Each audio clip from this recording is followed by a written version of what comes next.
Can you remember how long you didn't dive for? Yeah, they told me 3 to 6. Well, they told me that my diving was done forever, but I went, and a friend of mine is actually, and a coworker of mine, he's a dive master. He's a scuba dive master.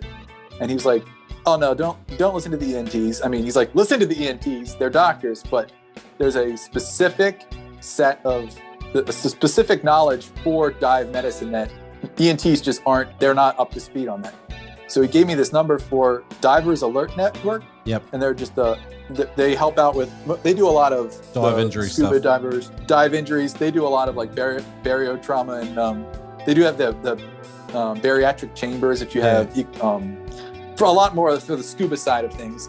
But I got on the phone with one of their doctors and talked a long time, and really what they explained, they walked me through my symptoms, and they're like, you know what, you really didn't have this trauma, and here's how to explain it to the doctor, ENT, and maybe they'll reassess your diagnosis. So what they had thought is, they thought because I got that dizziness, when a normal ENT hears that dizziness, they're like, oh, you ruptured eardrum, you're done, and any further pressure changes on your eardrum, you're going to have, it's a weak point.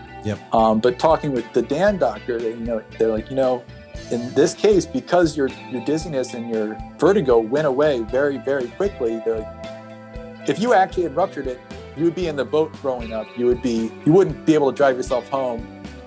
You definitely have injury. You have an injury there. You have to let it heal itself, but you didn't cause permanent damage to your eardrum. It's good encouragement, I think, because there are a portion of people out there that think that they can never dive again, and sometimes I think that they've been misdiagnosed just due to inadequate knowledge, basically, of what it is that we do and what's actually happened to people.